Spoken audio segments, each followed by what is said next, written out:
Hello, BookTube. I went to the Brattle again.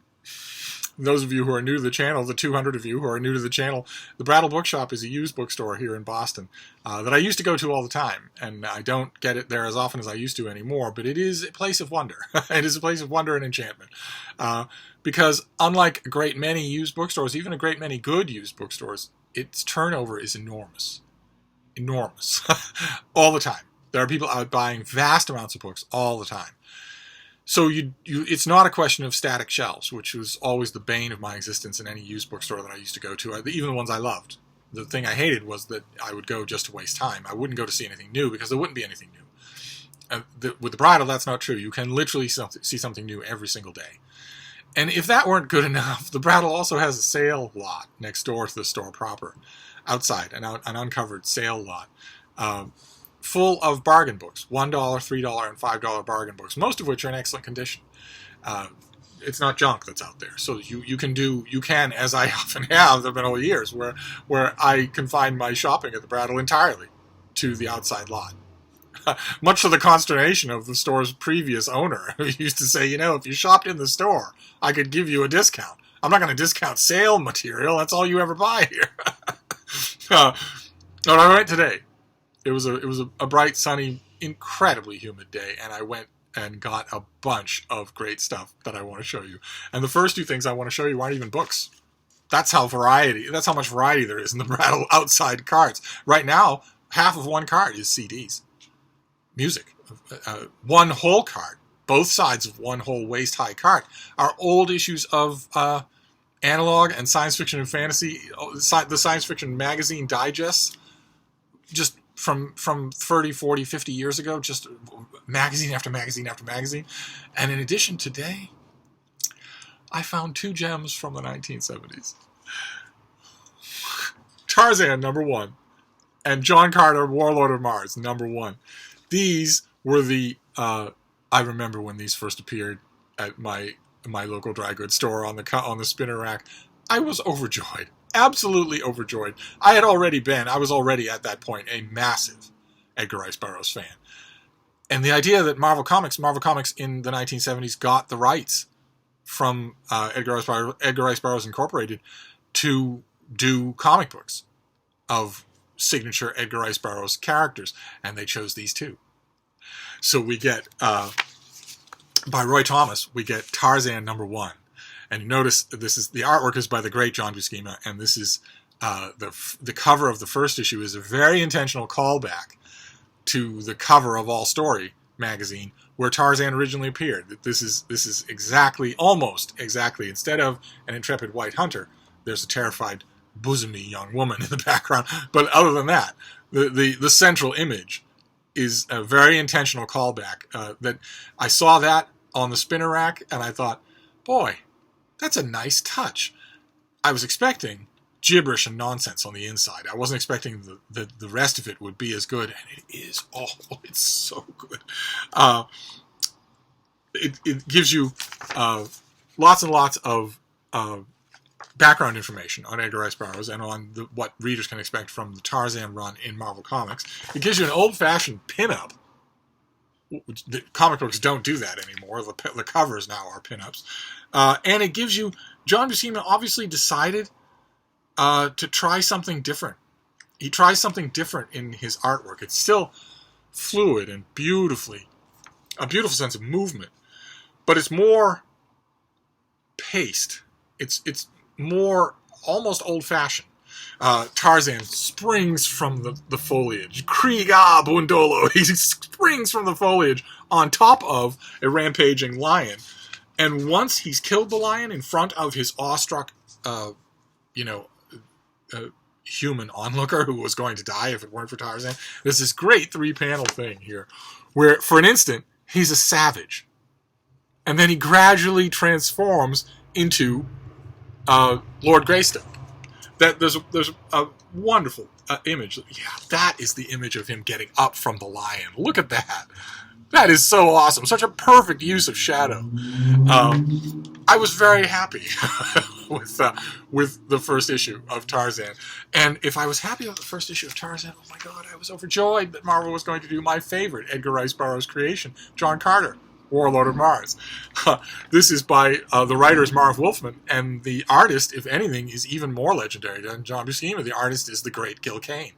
And where with Buscema you get great classical, almost Michelangelo inspired, really Bernie Hogarth inspired anatomy, just flowing, languid, wonderfully done anatomy. And with Gil Kane, you get something else. Gil Kane, by the time he got to John Carter of Mars, he'd been doing comics for 40 years, and so with Gil Kane, you know what you're going to get. It's a very talk about flowing, but it's a very set style of high fantasy. Even when Gil Kane isn't drawing high fantasy, like for instance Daredevil, it still looks that way.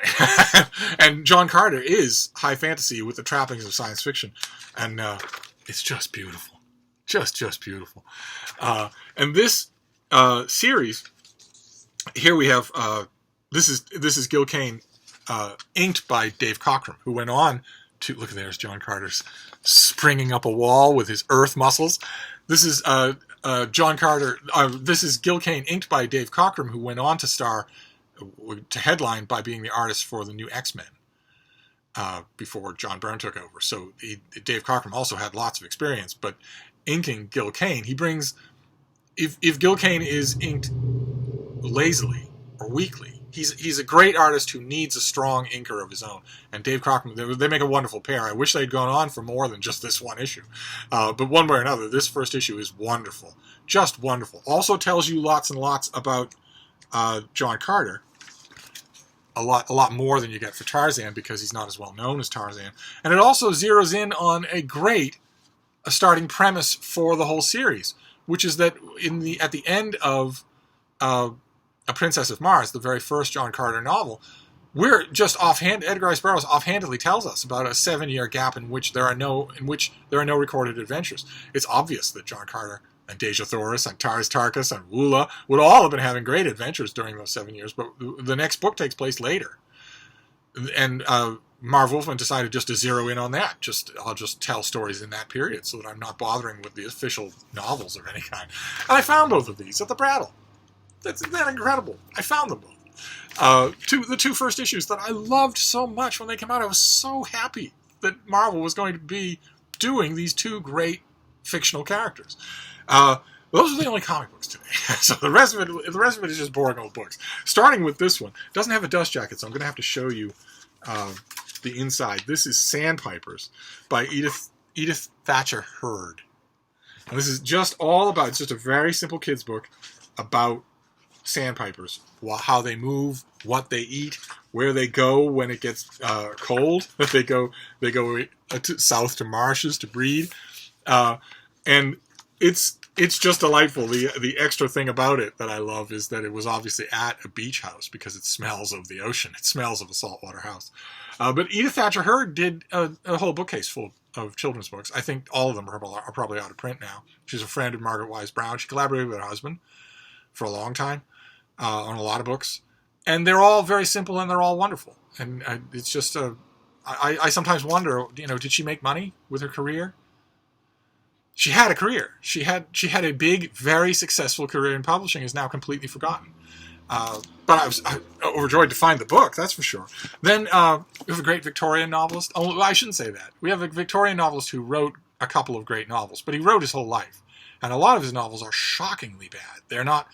You think along the lines of, for instance, Anthony Trollope, you think, okay, well, your great novels are undeniably great, but even your non-great novels are still really, really good. And you just sort of think that. We think the rising tide, that metric will sort of hold still for authors, but it doesn't hold true for all authors. And one of those is George Gissing, the author of a great novel called The Odd Women, who, when he was writing a bad novel, when his heart wasn't in it, or when his original premise was wrong, he had nobody to talk to about his writing. Nobody. Partially through his own device. I mean, he could have had writing friends, but he didn't have any. And was always at odds with his editors. So he didn't have a confidant of any kind. And you can tell, because sometimes he'll get going on an idea that is not a starter. And a writing friend would have told him that. And this is a book that I don't think I've read the whole thing of, which is kind of amazing, because it's from the successful period of his life. His life had very few successful periods, but this was one of them. This is The Whirlwind, or The Whirlpool, by George Gissing, and a lovely, look at that, a lovely Everyman paperback with a wonderful cover. And the whirlpool in question, if I remember correctly, is the sucking maelstrom of the money-hungry metropolis, because the book starts off with a young man who has enough means to support the humble, non-adventurous life that he is currently living. It's only once he becomes attracted to more than that he courts ruin. And that, it's tough to read George Gissing's novels without thinking about his own biography. Oh my God, what a life. What a life. And it's a shame, because if he'd had a little bit better sense of how to live his life, if he'd had a little more self-control, I think he would have been much happier. I think you can generally say if people have a little more self-control, they'll be a little happier. But in Gissing's case, he sabotaged his own life so many times, in so many different ways. Even if we just stick to the literary, I think we would be looking at 20 novels that are considerably better, just as a mean average, than we do now, where you've got a couple of novels that are terrific, and then the rest are kind of forgettable, and some are downright bad. I don't think I remember enough about this book to know where on that spectrum it falls. This was written at a time in his life when his writing was actually making him some money, and when he had a semblance of stability in his personal life. Kinda, sorta, maybe, a little. So it could be that this is very good. I will gladly be reading it. I don't know if it'll be now or for Victober. I might save this for Victober. The problem with Victober is not a problem at all. Really, it's not a problem at all. It's a problem that I'm making in my own head. Is that I looked at all the reading challenges and prompts, and a lot of them don't interest me. And I'm sure that Katie and all the other people organizing Victober would immediately say, they don't have to interest you. You don't have to do them. The whole point of Victober is to celebrate Victorian literature. That's all. You want to just read Victorian literature all month long and talk about it, that's absolutely fine. The prompts are just for fun. I know that. It's the Jesuit part of me. I'm looking at those prompts and I'm thinking, well, if I can't do the prompts, I can't do the event. And that's not true. So I'll probably save this and read it for Victober when I'm going to intentionally overdose on Victorian literature. Then this next one is it's a modern day classic. It's Tinker, Tailor, Soldier, Spy by John le Carré. In these new Penguin paperback designs, they got the same cover illustrator. The cover illustrator is Matthew Taylor, and they got him to do the covers of all the le Carré novels, and these are the ones that are for sale at Book Depository. And I've been coveting them because I really like the way they look, and I bet I'd really like how they look together. But when I've been hovering over the buy button on Book Depository, I've been thinking, no, don't do it until you encounter one. I somehow miss these in bookstores. Don't do it until you encounter one, to see what it looks like, to see if you really do like it. I encountered this at the Brattle today, and I really do like it. So now I'm on the horns of a dilemma. Because on the one hand, this book gives me the green light to go on Book Depository and order all the others. But on the other hand, as I've mentioned before, the Brattle is subject to certain loose rules of karma, and one of them is that if somebody sold them this edition of Tinker, Tailor, Soldier, Spy, there's a good likelihood that that person sold them all. And that, therefore, they will all appear. Anyway, I have this, and that's good, because I've been hankering to reread a lot of le Carré. I read all of his novels as they came out, and I consistently thought that the novels were good.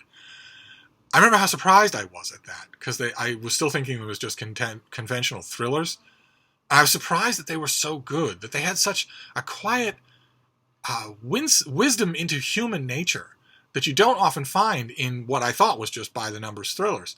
And then the Cold War ended. And I thought, okay, well, we'll never hear from this author again, or if we do, it'll be a horrible anachronism. And no, he adapted. And so a lot of his novels after the Cold War ended are just as good as the ones that were going on when George Smiley was running the circus. And I've written about this author, I've reviewed him in print, and I've been meaning to go back and reread him all, and I don't have any. This is the only John le Carré I have in the house right now, so I was very happy to find it. Now I just have to I have to decide what I want to do. Do I want to buy a bunch on Book Depository, or do I want to wait and see if they show up at the Brattle? Then this next one is something that I don't think I've ever read. Believe it or not, this is Stanley Lombardo, who is a well-known translator of Homer's Iliad and Odyssey. And I guess I must have missed the fact that he did the Aeneid. He did Virgil's Aeneid. And look at that nice Vietnam War in the background. Isn't that awesome for cover design? All three of the covers of his books are great. And I must have missed this. I must have missed that there was a Stanley Lombardo Aeneid, or if I knew, I forgot. And I saw it today and grabbed it because there's a long list in my mind of 2019 read-along possibilities, and the Aeneid is on that list. So I would want to read this anyway, and the introduction anyway. Then this next one is a paperback of it's a floppy Penguin paperback. I love those, of a hardcover that I don't think I have anymore. This is Robert Hughes' Nothing If Not Critical. His great anthology of art criticism, art and artist criticism. There are long New York Review of Book style essays about the life, career, and biography of artists, but they're intermixed with his customary bloodied bare-knuckle art criticism. There's nothing like Robert Hughes when he's on a tear about art or architecture. He's just incredible. The things that he does are just incredible. This is my favorite of his books. He wrote a little shelf worth of books. I reviewed one of them. But this is my favorite of his, and I had a hardcover, and I think I read it to pieces. I think that's what happened to it. It just died. So I found this a Penguin trade paperback that hasn't been touched. So I grabbed it. Then this next one is I smiled from ear to ear in the Brattle lot because this is Pentathon, the easiest flippin' readathon you'll ever do. This is a little event created by Matt at Paperback Junkie, where I assume you all subscribe to him. I will leave a link to his channel down below. But he did a readathon, a very informal readathon for September, commemorating the fact that September has 5 Saturdays, in which we read the stuff that he likes. He likes pulpy stuff. He likes adventure stuff. He likes stuff like that. So the first week was Edgar Rice Burroughs, and then H.P. Lovecraft, and then Robert E. Howard. And the next weekend for Pentathon is to read something noir. He likes the noir. I wasn't worried about it. I knew that I have noir stories and novels here in the place. I was just wondering what I would do, and then I went to the Brattle, and I saw something on the shelf, and I thought, not only is that something I want, but it will work perfectly for Pentathon. It's Philip Kerr. It's Berlin Noir. This is the first 3 Bernie Gunter novels in a lovely floppy trade paperback that I don't think I have any. I think the last time I recommended this author on this channel, or maybe in print, I reviewed his last novel. I think I got a request. I see that the first 3 of Bernie Gunter books have been collected in a book called Berlin Noir. Do you know where I can find a copy? And I think I just sent it to that person, the copy that I had. So I didn't have one. Now I do. So this will be my my Pentathon read. And then the next one is a series that some of you will remember. When did this come out? The 80s? I want to say the 80s. No, 1999. Okay. This was a series of books. This is The Friendly Jane Austen by Natalie Tyler. But they all look this way. Some of you will remember there was The Friendly Universe. There was The Friendly Shakespeare. These are meant to be amiable, very personable guides and introductions to big subjects. So the Shakespeare volume has an entire play. It has a bunch of criticism and that sort of thing. The Universe one has a whole bunch of seminal works of astronomy and astrology, or cosmology. And I remember when I've seen those, they're very distinctive when you see them. They all have that same cover design. And I remember when the last time I saw The Friendly Universe, I thought, the one I really want to see, I got them back in the 1990s, and they disappeared in some house move or other. But I kept thinking, the one I really want is The Friendly Jane Austen. That's the one I really like the most. Because this is not, excerpts from novels or long lists of quotations or whatever. This is just an enthusiastic appreciation of all things Jane Austen. And I remember loving it at the time. The author starts off in some wonderful ways. First of all, the author starts off with an extremely good, personal 2-page preface to the volume. And I want to read you just a bit of it here. She talks about how one time her aunt had eye surgery and was unable to read for 2 weeks, and asked her if she would read Pride and Prejudice out loud for that time in daily installments. So she did, and they had a wonderful time. And it was a redemptive experience after my graduate school seminar, because like so many other people, Sean the Book Maniac comes to mind. Graduate school almost ruined her appreciation of reading. I hate how often I hear that. Uh, Virtually every page gave us cause to howl with laughter. My aunt and I were captivated by the Bennet sisters, and between chapters we eagerly discussed the characters and their actions, much as we talked about our own families. It became easier to see how we could cope with our boorish brothers, crude cousins, indecorous in-laws, and surly sons after the tonic effect of Jane Austen's wit. Listen to this. Austen became our lodestar. We vowed to be civil to the officious, the maladroit, the impolitic, and the insincere. Having worshipped at the tabernacle of Jane Austen, we were the better people for it. If we could not actually be Elizabeth or Jane Bennet, then we could certainly identify and exercise any traces within us of Miss Bingley, a Lydia, or maybe Mary Bennet, and we could learn how to stand up to any Lady Catherine de Bourghs rampaging about the neighborhood. In reading Jane Austen, we had in fact become better people. We had learned how to read the characters of others, how to discern these people made of gold from those of pirate puppets of humanity. Just wonderful. But in reading Jane Austen, we became better people. And then the first section of the book is a collection of quotes from famous people about Jane Austen. And I wanted to read you two of them. One that annoyed me and one that pleased me. Yes, the first one, the one that annoyed me, is by Harold Bloom, our Shakespearean author, our author who's in love with all things Shakespeare. The oddest, yet by no means inept analogy of Jane Austen's art of representation is Shakespeare's. Oddest because she is so careful of limits, as classical as Ben Jonson in that regard, and Shakespeare transcends all limits. Like Shakespeare, she gives us figures, major and minor, utterly consistent in each, and here's her own turn of speech and being, and utterly indifferent to one another. Yeah, that's great, Harold. Yeah, that's wonderful. It's a shame that Jane Austen isn't as good as Shakespeare. It's your highfalutin way of saying it. But in addition to that insufferable quote from Harold Bloom, there's also a great quote from Rebecca West, unfortunately, almost forgotten. Rebecca West is almost forgotten, and that's a terrible shame. She's a brilliant, brilliant writer of nonfiction and fiction. Her quote is great. Her cool silence on the wherefore of the why is 1,000,000 times more evidential of an interest in the fundamental things of life than, quote, "Brother, brother, how shall I know God?" sobbed Aloysia, who by this time was exceedingly drunk, or any other such sentence from those Russians. And this is just a collection of great essays and appreciations of Jane Austen, so I was thrilled to find it. It goes on the Jane Austen shelf.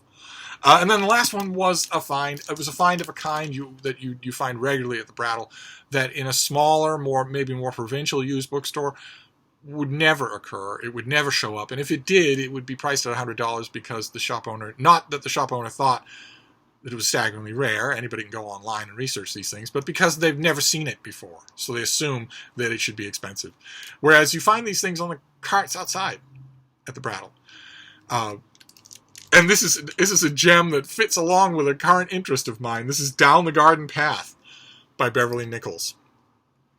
And this has tons and tons of illustrations. Let me see if I can find you one. They're all by James Whistler, I think. Is that right? Okay, the illustrator's uncredited, but I believe it's a Whistler. Now there's Winter. This was a runaway hit in Beverly Nichols' times. He wrote an entire bookcase of books. Like our children's author, he is now completely forgotten. But he wrote an entire bookcase of books on all kinds of things. There wasn't anything that he couldn't write. And as a bit of a surprise to him, he was always wry but very thankful about it. His gardening books suddenly became mega sellers. He'd written a ton of things, several of which had been well received and some of which had sold well. These things sold. Down the Garden Path sold 100 times more than the next best-selling thing that he ever wrote in his life. And no matter how much he wanted to turn to other subjects, maybe more controversial subjects, he was a big spiritualist, or a bunch of other ththings. He loved to scandalize polite society with the things he was writing. No matter how much he wanted to do that, every time he returned to gardening, or it was a big thing for finding these quaint, gorgeous little cottages and homes out in the countryside, first in Cambridgeshire and then elsewhere, and fixing them up and writing books about fixing them up and about the neighborhood and about the loveliness of it all. This fairly acerbic, fairly prickly, fairly antisocial person. I mean, he had lots and lots of friends, but he was not he was not what we would consider to be a nice man. Even so, when he started writing about these pastoral retreats, something happens in his prose. It's easily mocked, it's easily mimicked, but it's beautiful. Absolutely beautiful. When he writes on these subjects, he taps into a part of himself that maybe he himself didn't want to admit was very strong. Oh, boy, though, it is. And I remember loving this book before it ever crossed my mind to start a garden of my own. Because this is along the lines of Onward and Upward in the Garden. This is not really a helpful guide to gardening. Not like my Bible, From Better Homes and Gardens, which is by my bedside constantly. I've been studying it. This is more a classic of English letters than it is a how-to book about, gardening behind your Tudor colonial or whatever. And I was overjoyed to find it for as cheap as could be. And I grabbed it even though I had the admonition of an old friend of mine ringing in my ears while I was doing it. I think I have 3 very old, real-world friends who watch this channel. Most of my real-world friends don't. They know perfectly well that I make videos every day, but they don't watch. They don't bother to do it. One of 3 emailed me the other day, or no, it was months ago. The last time I mentioned gardening, I think it was when I hauled my Bible, my Better Homes and Gardens Bible about gardening. He emailed me and said, "I know exactly what you're going to do with this whole gardening project." And I said, "You're right. You're absolutely right. I've said what I'm going to do. I'm going to read about it all winter long and then start it as soon as the first bird of spring appears. I'm going to get it in the ground on time instead of coming to it late the way I did this summer." And he said, "No, I don't think so. I think what we're going to do is read about it for the rest of your life and never actually do it." I steadfastly deny that. But in the meantime, I have another classic of garden literature. Can't wait to reread this. It's been forever, 50 years since I read this. So that is my Brattle trip. We have Down the Garden Path. Ooh, look at that. The Brattle must have done this. They must put this plastic over here. I'll have to fix that. I'll take the plastic off. The plastic will just slide off. I'll take the plastic off and decorate the cover. I'll decorate the spine because I certainly don't want it on my shelf like that. So we have Down the Garden Path, a classic that nobody remembers anymore, by an author that nobody remembers anymore. Then The Friendly Jane Austen, just a book-length celebration of all things Jane. Then Berlin Noir by Philip Kerr, Bernie Gunther, introduced to the world. Nothing If Not Critical by Robert Hughes, a great volume of criticism, even though it's not book criticism. Virgil's Aeneid by Stanley Lombardo. The Lombardo Aeneid. If you'd have told me yesterday that such a thing existed, I'd have said, I'm not sure. Then Tinker Tailor Soldier Spy in this great new Penguin trade. Should I go to Book Depository? Should I get all the others? Then The Whirlpool by poor super hottie George Gissing. And Sandpipers. I wish I had the dust jacket of this. I remember correctly. It was lovely, but I don't have it. It's just a beautiful old kids book from somebody's beach house, and that's it. That was my Brattle trip for today. Tons and tons of fun. I don't think I'm going to get to repeat the performance for a while because I think Boston is going to get pouring rain, the remnants of the hurricane. We shall see. But in the meantime, I've nattered on way too long, so I will wrap this up. But I will see you soon. Thank you, BookTube.